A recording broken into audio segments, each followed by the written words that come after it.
നമസ്കാരം, ന്യൂസ് റൗണ്ടപ്പിലേക്ക് സ്വാഗതം. ആദ്യം പ്രധാന വാർത്തകൾ.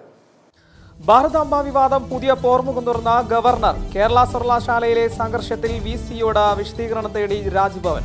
ലഹരി വിരുദ്ധ ക്യാമ്പയിന്റെ ഭാഗമായി സ്കൂളുകളിൽ നടപ്പാക്കുന്ന സൂംബ ഡാൻസിനെതിരെ വിവിധ സംഘടനകൾ രംഗത്ത്. വിമർശനങ്ങൾ ശ്രദ്ധയിൽപ്പെട്ടിരുന്ന വിദ്യാഭ്യാസ വകുപ്പ്. ദൈവനാമത്തിൽ നിലമ്പൂർ MLA ആയി സത്യപ്രതിജ്ഞ ചെയ്ത ആര്യടൻ ഷൗക്കത്ത് നിയമസഭയിലെ ശങ്കരനാരായണൻ തമ്പി ഹാളിൽ വെച്ചായിരുന്നു സത്യപ്രതിജ്ഞ ചടങ്ങ്. കേരളത്തിലെ വിവിധ നദികളിൽ ജലനിരപ്പ് അപകടകരമാം വിധം ഉയർന്നതിനാൽ കേന്ദ്ര ജല കമ്മീഷൻ ഓറഞ്ച് മഞ്ഞ അലർട്ടുകൾ പ്രഖ്യാപിച്ചു. മഴ തുടരുന്ന സാഹചര്യത്തിൽ വിവിധ ഡാമുകൾ തുറന്നു, ജാഗ്രത വേണമെന്ന് അധികൃതർ. വാർത്തകൾ വിശദമായി. ഭാരതാംബ വിവാദത്തിൽ പുതിയ പോർമുഖം തുറന്ന ഗവർണർ രാജേന്ദ്ര ആർലേക്കർ. കേരള സർവകലാശാല സംഘർഷത്തിൽ വൈസ് ചാൻസലറോട് രാജ്ഭവൻ വിശദീകരണം തേടി. രജിസ്ട്രാർ KS അനിൽകുമാർ പരിപാടി തടസ്സപ്പെടുത്താൻ ശ്രമിച്ചുവെന്ന വിലയിരുത്തലിലാണ് രാജ്ഭവൻ. ഈ വിഷയത്തിലാണ് ഗവർണർ വൈസ് ചാൻസലറോട് റിപ്പോർട്ട് തേടിയിരിക്കുന്നത്. സംഘർഷമുണ്ടായ പശ്ചാത്തലത്തിൽ പരിപാടി നിർത്തിവെക്കാൻ രജിസ്ട്രാർ നിർദ്ദേശിച്ചിരുന്നു. പിന്നീട് സംഘാടകർക്കെതിരെ പരാതി നൽകുകയും ചെയ്തു. ഈ സാഹചര്യത്തിലാണ് രാജ്ഭവന്റെ നീക്കങ്ങൾ. അതേസമയം രാജ്ഭവനിലെ പരിപാടികൾക്ക് ഔദ്യോഗിക ചിഹ്നങ്ങൾ ഉപയോഗിക്കണം എന്നാവശ്യപ്പെട്ട മുഖ്യമന്ത്രി നൽകിയ കത്തിന് ജൂലൈ 1 ശേഷം രാജ്ഭവൻ മറുപടി നൽകും. ഇന്നു മുതൽ കേരളത്തിന് പുറത്താണ് രാജേന്ദ്ര ആർലേക്കറുടെ പരിപാടി. തിരിച്ചെത്തിയാൽ ഉടൻ മറുപടി കത്ത് നൽകും. ഭാരതാംബ എന്നത് ഏതെങ്കിലും സംഘടനയുടെ പ്രതീകമല്ലെന്ന മറുപടിയിലുണ്ടാകും. ഭാരതാംബയിലെ സിംഹം കരുത്തിനെയും കാവിക്കൊടി ത്യാഗത്തെയും കിരീടം ദേശീയ ഐക്യത്തെയും പ്രതികരിക്കുന്നുവെന്നതാണ് വിശദീകരണം നൽകാനാണ് ഗവർണറുടെ നീക്കം. കേരള സർവകലാശാല സെനറ്റ് ഹാളിൽ ഗവർണർ രാജേന്ദ്ര ആർലേക്കർ പങ്കെടുത്ത പരിപാടിയിൽ കാവിക്കൊടി ഏന്തിയ ഭാരതാംബ ചിത്രമുണ്ടായിരുന്നു. അടിയന്തരാവസ്ഥയുടെ 50 ആണ്ടുകൾ എന്ന പേരിൽ പത്മനാഭ സേവാഭാരതി എന്ന സംഘടന സംഘടിപ്പിച്ച പരിപാടിയിലാണ് ചിത്രം ഉൾപ്പെടുത്തിയത്. ചിത്രം മാറ്റിയില്ലെങ്കിൽ പരിപാടി നടത്താൻ കഴിയില്ലെന്ന രജിസ്ട്രാർ നിലപാട് സ്വീകരിച്ചെങ്കിലും പോലീസിന്റെ ശക്തമായ സുരക്ഷയിൽ ഗവർണർ രാജേന്ദ്ര ആർലേക്കർ പരിപാടിയിൽ പങ്കെടുത്തു. ഈ സമയം സർവകലാശാലയുടെ പുറത്ത് ശക്തമായ പ്രതിഷേധവുമായി SFI, KSU സംഘടനകൾ അണിനിന്നിരുന്നു. M5 news, Thiruvananthapuram. സൂംബക്കെതിരായ വിമർശനങ്ങൾ ശ്രദ്ധയിൽപ്പെട്ടിട്ടില്ലെന്ന വിദ്യാഭ്യാസ വകുപ്പ്. രേഖാമൂലം പരാതികളൊന്നും ലഭിച്ചിട്ടില്ലെന്നും വിദ്യാഭ്യാസ വകുപ്പ് അറിയിച്ചു. കുട്ടികളുടെ ശാരീരിക മാനസിക ആരോഗ്യത്തിനു വേണ്ടി മാത്രമാണ് പരിപാടി നടത്തുന്നതെന്നും വിദ്യാഭ്യാസ മന്ത്രി അറിയിച്ചു. അതിനെ മറ്റൊരു തരത്തിൽ വ്യാഖ്യാനിക്കുന്നത് ശരിയല്ല. ഏത് വസ്ത്രം ധരിച്ചും സൂംബ ചെയ്യാമെന്നും വിദ്യാഭ്യാസ വകുപ്പ് വ്യക്തമാക്കി. ലഹരിക്കെതിരെ സ്കൂളിൽ സൂംബ ഡാൻസ് കളിക്കണമെന്ന നിർദ്ദേശത്തിനെതിരെ wisdom Islamic organisation general secretary TK Ashraf രംഗത്തെത്തിയിരുന്നു. ആൺ പെൺ കൂടിക്കലർന്ന് അല്പവസ്ത്രം ധരിച്ച് മ്യൂസിക്കിന്റെ താളത്തിൽ തുള്ളുന്ന സംസ്കാരം പഠിക്കാൻ വേണ്ടിയല്ല മകനെ സ്കൂളിൽ അയക്കുന്നതെന്ന് അഷ്റഫ് ഫേസ്ബുക്കിൽ കുറിച്ചിരുന്നു. വിദ്യാഭ്യാസ രംഗത്തുള്ള ഈ ഭയപ്പെടുത്തൽ ബ്രേക്ക് ചെയ്തില്ലെങ്കിൽ ഇതിലും വലിയ പ്രതിസന്ധികൾക്ക് നാം തലവെച്ച് കൊടുക്കേണ്ടി വരുമെന്നും അദ്ദേഹം പറഞ്ഞിരുന്നു. വിദ്യാർത്ഥികളിൽ ശാരീരികക്ഷമതയും മാനസികാരോഗ്യവും ഉറപ്പുവരുത്താനായിരുന്നു സ്കൂളുകളിൽ സൂംബ ഡാൻസ് പാഠ്യപദ്ധതിയുടെ ഭാഗമാക്കാൻ വിദ്യാഭ്യാസ വകുപ്പ് തീരുമാനിച്ചത്. ലഹരി വിരുദ്ധ പ്രവർത്തനങ്ങളുടെ ഭാഗമായി മുഴുവൻ കുട്ടികളെയും സ്കൂളിൽ സൂംബ ഡാൻസ് ചെയ്യിക്കാൻ മുഖ്യമന്ത്രി പിണറായി വിജയനും നിർദ്ദേശം നൽകിയിരുന്നു. ഇതിന്റെ ഭാഗമായാണ് സൂംബ ഡാൻസ് പാഠപുസ്തകത്തിൽ ഉൾപ്പെടുത്തിയത്. M5 news, Thiruvananthapuram. ലഹരി വിരുദ്ധ ക്യാമ്പയിന്റെ ഭാഗമായി സ്കൂളുകളിൽ നടപ്പാക്കുന്ന സൂംബ ഡാൻസിനെതിരെ wisdom Islamic organisation general secretary TK Ashraf രംഗത്ത്. ആൺപെൺ കൂടിക്കലർന്ന അല്പവസ്ത്രം ധരിച്ച മ്യൂസിക്കിന്റെ താളത്തിൽ തുള്ളുന്ന സംസ്കാരം പഠിക്കാൻ വേണ്ടിയല്ല കുട്ടിയെ സ്കൂളിൽ വിടുന്നതെന്ന് അദ്ദേഹത്തിന്റെ കുറിപ്പ്. വിഷയത്തിൽ ഏത് നടപടിയും നേരിടാൻ താൻ തയ്യാറാണെന്ന് TK അഷ്റഫ് ഫേസ്ബുക്കിൽ കുറിച്ചു. നിലമ്പൂർ MLA ആയി സത്യപ്രതിജ്ഞ ചെയ്ത ആര്യടൻ ഷൗക്കത്ത് നിയമസഭയിലെ ശങ്കരനാരായണൻ തമ്പി ഹാളിൽ വെച്ചായിരുന്നു സത്യപ്രതിജ്ഞാ ചടങ്ങ്. ദൈവനാമത്തിലായിരുന്നു ആര്യടൻ ഷൗക്കത്ത് സത്യപ്രതിജ്ഞ ചെയ്തത്. നിയമസഭാ സെക്രട്ടറിയാണ് സത്യവാചകം ചൊല്ലിക്കൊടുത്തത്. മുഖ്യമന്ത്രി പിണറായി വിജയൻ, സ്പീക്കർ AN ഷംസീർ, മന്ത്രിമാരായ MB രാജേഷ്, KN രാജൻ എന്നിവരും പ്രതിപക്ഷ നേതാവ് VD സതീശൻ എന്നിവരടക്കമുള്ളവരുടെ സാന്നിധ്യത്തിലായിരുന്നു സത്യപ്രതിജ്ഞ. തിരുവനന്തപുരത്തെത്തിയ ആര്യടൻ ഷൗക്കത്ത് മുതിർന്ന കോൺഗ്രസ് നേതാക്കളെ നേരിൽ കണ്ടിരുന്നു. 2016 ശേഷം നിലമ്പൂർ മണ്ഡലത്തിൽ ആദ്യമായാണ് UDF വിജയിക്കുന്നത്. രണ്ടാം പിണറായി സർക്കാരിൽ ഇതാദ്യമായാണ് ഒരു സിറ്റിംഗ് സീറ്റ് LDF കൈവിടുന്നത്. തിരുവനന്തപുരത്തെ വ്യാജ മാല മോഷണ പരാതിയിൽ പരാതിക്കാരിക്കെതിരെ കേസെടുക്കാൻ SC/ST കമ്മീഷൻ ഉത്തരവ്. ഓമന ഡാനിയൽ എന്നയാൾക്കെതിരെ കേസെടുക്കാനാണ് ഉത്തരവ്. കഴിഞ്ഞ മാസം 23-നായിരുന്നു തിരുവനന്തപുരം നെടുമങ്ങാട് സ്വദേശിനി ബിന്ദുവിനോട് പേരൂർക്കട പോലീസ് ക്രൂരത കാട്ടിയത്. ബിന്ദു ജോലിക്ക് നിന്ന അമ്പലമുക്കിലെ വീട്ടിൽ നിന്ന് 2.5 പവന്റെ മാല മോഷണം പോയതായി വീട്ടുടമ ഓമന ഡാനിയൽ പേരൂർക്കട പോലീസിൽ പരാതി നൽകുകയായിരുന്നു. തുടർന്ന് പോലീസ് ബിന്ദുവിനെ സ്റ്റേഷനിലേക്ക് വിളിച്ചു വരുത്തി വെള്ളം പോലും നൽകാതെ 20 മണിക്കൂർ ചോദ്യം ചെയ്യുകയായിരുന്നു. ഫോൺ പിടിച്ചു വാങ്ങിയ ശേഷം വനിതാ പോലീസ് ഉദ്യോഗസ്ഥയെ കൊണ്ട് വിവസ്ത്രയാക്കി പരിശോധിച്ചു. SI ഉൾപ്പെടെയുള്ളവർ മാലക്കള്ളി എന്ന് വിളിച്ചും അസഭ്യം പറഞ്ഞു മണിക്കൂറോളം ചോദ്യം ചെയ്തു. ഇതിനിടെ ബിന്ദു കുടിക്കാൻ വെള്ളം ചോദിച്ചു. ശുചിമുറിയിൽ നിന്ന് കോരി കുടിക്കാനായിരുന്നു SI പ്രസന്നൻ പറഞ്ഞത്. ഇയാളെ പിന്നീട് സസ്പെൻഡ് ചെയ്തിരുന്നു. പുലർച്ചെ 3:30 വരെ ചോദ്യം ചെയ്യൽ തുടർന്നു. കുറ്റം സമ്മതിച്ചില്ലെങ്കിൽ മക്കളെ കേസിൽ കൊടുക്കുമെന്ന് ഭീഷണിപ്പെടുത്തി. ചോദ്യം ചെയ്യലിന് ശേഷം പരാതിക്കാരുടെ വീട്ടിൽ തിരച്ചിലിനായി ബിന്ദുവിനെ കൊണ്ടുപോയി. തൊണ്ടിമുതൽ ലഭിക്കാതെ വന്നതോടെ തിരികെ സ്റ്റേഷനിലെത്തിച്ചു. 24-ന് ഉച്ചവരെ കസ്റ്റഡിയിൽ വെച്ചു. ഒടുവിൽ സ്വർണ്ണമാല പരാതിക്കാരി ഓമന ഡാനിയലിന്റെ വീട്ടിൽ നിന്ന് കണ്ടെത്തുകയായിരുന്നു. സംഭവത്തിൽ SI പ്രസാദിനെയും അന്വേഷണ വിധേയമായി സസ്പെൻഡ് ചെയ്തിരുന്നു. SI പ്രസന്നനാണ് തന്നെ മാനസികമായി ഉപദ്രവിച്ചതെന്നും ഉദ്യോഗസ്ഥനെതിരെ നടപടി വേണമെന്നും ബിന്ദു ആവശ്യപ്പെട്ടിരുന്നു. M5 news, Thiruvananthapuram. KSRTCക്ക് സർക്കാർ സഹായമായി ഈ മാസം 122 കോടി രൂപ കൂടി അനുവദിച്ചതായി ധനകാര്യമന്ത്രി KN ബാലഗോപാലൻ അറിയിച്ചു. പെൻഷൻ വിതരണത്തിനായി 72 കോടി രൂപയും മറ്റു കാര്യങ്ങൾക്കുള്ള സാമ്പത്തിക സഹായമായി 50 കോടി രൂപയുമാണ് അനുവദിച്ചത്. ഈ സർക്കാരിന്റെ കാലത്ത് 6523 കോടി രൂപയാണ് KSRTCക്ക് സർക്കാർ സഹായമായി ലഭിച്ചത്. ഈ സാമ്പത്തിക വർഷം ബജറ്റിൽ 900 കോടി രൂപയാണ് കോർപ്പറേഷനുള്ള വകയിരുത്തൽ. ഇതിൽ 388 കോടി രൂപ 3 മാസത്തിനുള്ളിൽ ലഭ്യമാക്കിയതായി ധനകാര്യമന്ത്രി KN ബാലഗോപാലൻ വ്യക്തമാക്കി. കഴിഞ്ഞ സാമ്പത്തിക വർഷം ബജറ്റിൽ അനുവദിച്ചിരുന്ന 900 കോടി രൂപയ്ക്ക് പുറമെ 676 കോടി രൂപ അധികമായി ലഭിച്ചിരുന്നു. M5 news, Thiruvananthapuram. തൃശൂർ കൊടകരയിൽ പഴയ കെട്ടിടം ഇടിഞ്ഞു വീണുണ്ടായ അപകടത്തിൽ 3 ഇതര സംസ്ഥാന തൊഴിലാളികൾ മരിച്ചു. കെട്ടിടത്തിനുള്ളിൽപ്പെട്ട ബംഗാൾ സ്വദേശികളായ രൂപൻ, രാഹുൽ, അലിൻ എന്നിവരാണ് മരിച്ചത്. അപകടത്തിൽ 3 പേരെയാണ് കാണാതായത്. രൂപനെയും രാഹുലിനെയും രക്ഷപ്പെടുത്തി ആശുപത്രിയിൽ എത്തിച്ചെങ്കിലും മരണം സംഭവിക്കുകയായിരുന്നു. അപകടത്തിൽപ്പെട്ട 3ാമത്തെ ആളെയും കണ്ടെത്തിയെങ്കിലും മരണം സ്ഥിരീകരിച്ചു. ഇന്ന് പുലർച്ചെയാണ് അപകടമുണ്ടായത്.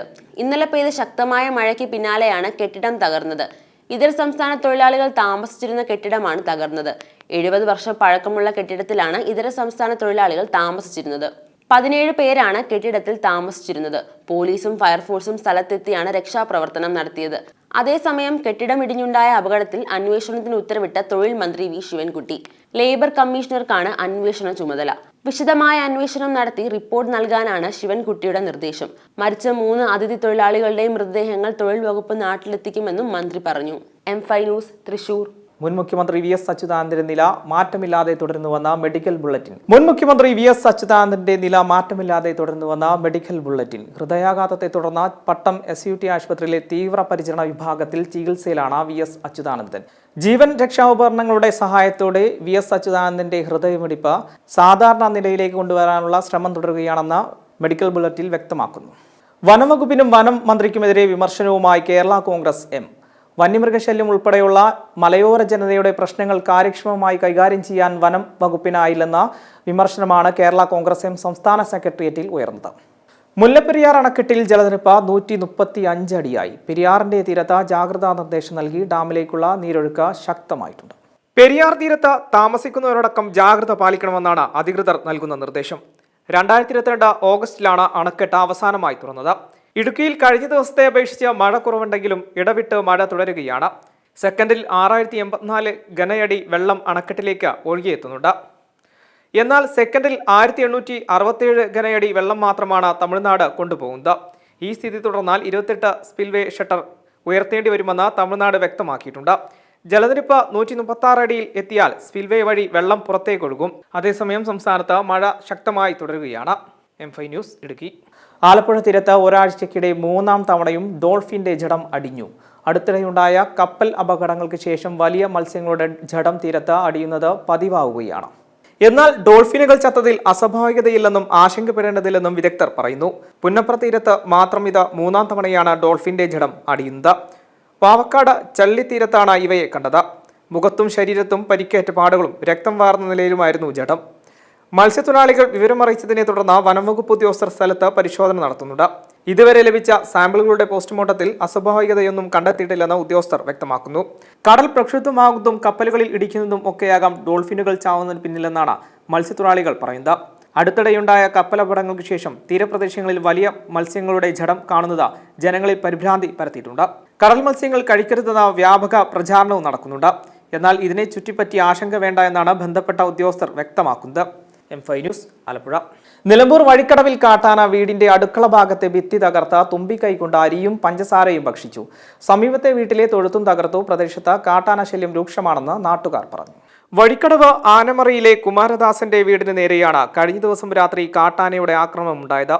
കനത്ത മഴയായതിനാൽ ആന വീട്ടുമുറ്റത്ത് എത്തിയതോ ഭിത്തി തകർത്തതോ വീട്ടുകാർ അറിഞ്ഞിരുന്നില്ല. വീടിനുള്ളിൽ ആന കടന്നപ്പോഴാണ് ഇവർ അറിഞ്ഞത്. കാട്ടാനാക്രമണത്തിൽ നിന്നും തലനാരിഴയ്ക്കാണ് കുടുംബം രക്ഷപ്പെട്ടത്. അയൽവാസിയായ സൈതാലിയുടെ പശുത്തൊഴുത്തും കാട്ടാന തകർത്തു. ഇവിടെ കാട്ടാന ശല്യം രൂക്ഷമാണെന്ന് നാട്ടുകാർ പറഞ്ഞു. പ്രദേശത്ത് തെരുവിളക്ക് സ്ഥാപിക്കണമെന്ന് പലവട്ടം നാട്ടുകാർ ആവശ്യപ്പെട്ടിട്ടും പഞ്ചായത്ത് അധികൃതർ നടപടി സ്വീകരിച്ചില്ലെന്നും ആക്ഷേപമുണ്ട്. M5 news Malappuram. സംസ്ഥാനത്ത് അതിശക്തമായ മഴ തുടരുന്ന സാഹചര്യത്തിൽ വിവിധ ഡാമുകൾ തുറന്നു. പാലക്കാട് മലമ്പുഴ ഡാം, വയനാട് ബാണാസുര സാഗർ ഡാം എന്നിവയാണ് ഇന്ന് രാവിലെ 10 മണിയോടെ തുറന്നത്. വൃഷ്ടിപ്രദേശത്ത് മഴ ശക്തമായതോടെ ജലനിരപ്പ് ക്രമീകരിക്കുന്നതിനായിട്ടാണ് ഡാമിന്റെ ഷട്ടറുകൾ തുറന്നത്. കൽപ്പാത്തിപ്പുഴയുടെയും ഭാരതപ്പുഴയുടെയും തീരങ്ങളിൽ താമസിക്കുന്നവർ ജാഗ്രത പാലിക്കണമെന്ന് ജില്ലാ ഭരണകൂടം അറിയിച്ചിട്ടുണ്ട്. വിവിധ നദികളിൽ ജലനിരപ്പ് ഉയരുന്നതോടെ പ്രളയ സാധ്യത മുന്നറിയിപ്പും നൽകിയിട്ടുണ്ട്. കക്കയം ഡാമിൽ ജലനിരപ്പ് 2487 അടിയായതോടെ ഇന്നലെ രാത്രി 7:13 2 ഷട്ടറുകളും 15 സെന്റിമീറ്റർ തുറന്നിരുന്നു. News desk M5 news. കേരളത്തിലെ വിവിധ നദികളിൽ ജലനിരപ്പ് അപകടകരമാം വിധം ഉയർന്നതിനാൽ കേന്ദ്ര ജല കമ്മീഷൻ ഓറഞ്ച്, മഞ്ഞ അലർട്ടുകൾ പ്രഖ്യാപിച്ചു. പത്തനംതിട്ടയിലെ മണിമലയിൽ ഓറഞ്ച് അലർട്ടും പമ്പ, അച്ചൻകോവിൽ, തൊടുപുഴ, കീച്ചേരി എന്നിവിടങ്ങളിൽ മഞ്ഞ അലർട്ടുമാണ് പ്രഖ്യാപിച്ചത്. ജലനിരപ്പ് അപകടകരമായ രീതിയിൽ തുടരുന്നതിനാൽ കേന്ദ്ര ജല കമ്മീഷൻ വിവിധ നദികളിൽ ഓറഞ്ച്, യെല്ലോ അലർട്ടുകൾ പ്രഖ്യാപിച്ചു. പത്തനംതിട്ടയിലെ മണിമലയിൽ ഓറഞ്ച് അലർട്ടും പമ്പ, അച്ചൻകോവിൽ, തൊടുപുഴ, കീച്ചേരി എന്നിവിടങ്ങളിൽ യെല്ലോ അലർട്ടുമാണ് പ്രഖ്യാപിച്ചത്. യാതൊരു കാരണവശാലും ഈ നദികളിൽ ഇറങ്ങാനോ നദി മുറിച്ചു കടക്കാനോ പാടില്ല. തീരത്തോട് ചേർന്ന് താമസിക്കുന്നവർ ജാഗ്രത പാലിക്കേണ്ടതാണ്. അധികൃതരുടെ നിർദ്ദേശാനുസരണം പ്രളയ സാധ്യതയുള്ള ഇടങ്ങളിൽ നിന്ന് മാറി താമസിക്കുവാൻ തയ്യാറാകണമെന്ന് സംസ്ഥാന ദുരന്ത നിവാരണ അതോറിറ്റി അറിയിച്ചു. സംസ്ഥാനത്ത് പലയിടങ്ങളിലും അതിശക്തമായ മഴ തുടരുകയാണ്. ഇന്ന് ഇടുക്കി, വയനാട് ജില്ലകളിൽ ഓറഞ്ച് അലർട്ട് പ്രഖ്യാപിച്ചിട്ടുണ്ട്. ഒറ്റപ്പെട്ട ഇടങ്ങളിൽ അതിശക്തമായ മഴയ്ക്കുള്ള സാധ്യതയാണ് പ്രവചിച്ചിരിക്കുന്നത്. നാളെ പത്തനംതിട്ട, കോട്ടയം, ഇടുക്കി, മലപ്പുറം, വയനാട് ജില്ലകളിലാണ് ഓറഞ്ച് അലർട്ട്. പത്തനംതിട്ട, ആലപ്പുഴ, കോട്ടയം, എറണാകുളം, തൃശൂർ, പാലക്കാട്, മലപ്പുറം, കോഴിക്കോട്, കണ്ണൂർ, കാസർഗോഡ് ജില്ലകളിൽ ഇന്ന് യെല്ലോ അലർട്ടാണ്. നാളെ തിരുവനന്തപുരം, കൊല്ലം, ആലപ്പുഴ, എറണാകുളം, തൃശൂർ, പാലക്കാട്, കോഴിക്കോട്, കണ്ണൂർ, കാസർഗോഡ് ജില്ലകളിലാണ് yellow alert. M5 news, Thiruvananthapuram. JSK എന്ന സിനിമാ വിവാദത്തിൽ സെൻസർ ബോർഡിനോട് ചോദ്യങ്ങളുമായി ഹൈക്കോടതി. സിനിമകൾക്ക് എന്ത് പേര് നൽകിയാലെന്ത് എന്നും ജാനകി എന്നത് പൊതുവായി ഉപയോഗിക്കുന്ന പേരല്ലേ എന്നും കോടതി ചോദിച്ചു. സുരേഷ് ഗോപി നായകനായി വരുന്ന Janaki versus state of Kerala എന്ന ചിത്രത്തിന്റെ പ്രദർശനാനുമതി തടഞ്ഞ സെൻസർ ബോർഡിനെതിരെ പ്രതിഷേധവുമായി ചലച്ചിത്ര സംഘടനകൾ രംഗത്ത്. തിങ്കളാഴ്ച സെൻസർ ബോർഡ് ഓഫീസിന് മുന്നിൽ ഒരു ദിവസം നീണ്ടു നിൽക്കുന്ന സമരം നടത്തും. സുരേഷ് ഗോപി നായകനായി വരുന്ന JSK Janaki versus state of Kerala എന്ന ചിത്രത്തിന്റെ പ്രദർശനം സെൻസർ ബോർഡ് തടഞ്ഞതിനു പിന്നാലെയാണ് സിനിമയ്ക്ക് പൂർണ്ണ പിന്തുണയുമായി ചലച്ചിത്ര സംഘാടകർ രംഗത്ത് വന്നത്. സെൻസർ ബോർഡിന്റെ തീരുമാനത്തിനെതിരെ തിങ്കളാഴ്ച തിരുവനന്തപുരം CBFC റീജിയണൽ ഓഫീസിന് മുന്നിൽ സമരം നടത്താനാണ് ചലച്ചിത്ര സംഘാടകരുടെ തീരുമാനം. സെൻസർ ബോർഡ് സിനിമയ്ക്ക് മറ്റൊരു മാനദണ്ഡമാണ് കൊണ്ടുവരുന്നതെന്ന് FEFKA general secretary B Unnikrishnan പറഞ്ഞു. നിർമ്മാതാക്കളുടെ സംഘടന ഫെഫ്ക എന്നിവർക്ക് പുറമെ അഭിനേതാക്കളുടെ സംഘടനയായ AMMയിലെ അംഗങ്ങളും സമരത്തിൽ പങ്കാളികളാവും. Entertainment desk M5 news. ഇനി എന്റർടൈൻമെന്റ്.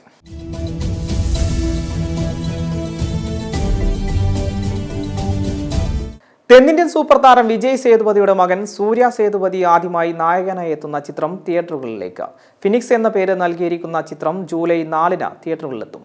ആക്ഷൻ കൊറിയോഗ്രാഫർ അനൽ അരസ് സംവിധാനം ചെയ്യുന്ന ഫിനിക്സിലെ നായക കഥാപാത്രമായാണ് താരപുത്രൻ അരങ്ങുകുറിക്കുന്നത്. ആക്ഷൻ രംഗങ്ങളാൽ സമ്പന്നമായ ചിത്രം AK ബ്രൈവ് മാൻ പിക്ചേഴ്സ് ആണ് അവതരിപ്പിക്കുന്നത്. റൗഡി താൻ, സിന്ധുബാദ് തുടങ്ങിയ ചിത്രങ്ങളിൽ അഭിനയിച്ചിട്ടുണ്ടെങ്കിലും ഇതാദ്യമായാണ് ഒരു സിനിമയിൽ സൂര്യ സേതുപതി നായകനായി രംഗപ്രവേശനം നടത്തുന്നത്. ഇതിനോടകം തന്നെ ചിത്രത്തിന് ജനങ്ങൾക്കിടയിൽ വലിയ സ്വീകാര്യതയാണ് ലഭിച്ചിട്ടുള്ളത്. Entertainment desk M5 news. നടൻ കമൽഹാസന് ഓസ്കാർ വോട്ടിംഗിന് ക്ഷണം. കമൽഹാസനെ കൂടാതെ ഇന്ത്യയിൽ നിന്ന് മറ്റ് 7 പേർക്കും ക്ഷണം ലഭിച്ചിട്ടുണ്ട്. Academy of motion pictures arts and സയൻസിന്റെ ഭാഗമാകാൻ കമൽഹാസനെ കൂടാതെ ഇന്ത്യൻ സിനിമയെ പ്രതിനിധീകരിച്ച് ആയുഷ്മാൻ ഖുറാനും, കാസ്റ്റിംഗ് ഡയറക്ടർ കരൺ മാലി, ഛായാഗ്രഹകൻ Ranveer Das, costumer designer Maxima Basu, documentary film maker Smriti Mudra, സംവിധായക പാനൽ കബാഡി തുടങ്ങിയവർക്കുമാണ് ക്ഷണം ലഭിച്ചത്. അക്കാദമി അംഗങ്ങളായി ക്ഷണിക്കപ്പെട്ടവർക്കാണ് ഓസ്കാറിൽ വോട്ട് ചെയ്യാൻ സാധിക്കുക. ജനുവരി 12 മുതൽ ജനുവരി 16 വരെ നോമിനേഷൻ പ്രക്രിയയും വോട്ടെടുപ്പ് നടക്കും. തുടർന്നുള്ള പരിഗണനയ്ക്ക് ശേഷം ജനുവരി 22-ന് നോമിനികളുടെ അന്തിമ പട്ടിക പ്രഖ്യാപിക്കും. Entertainment desk M5 news. ഇനി കാലാവസ്ഥ.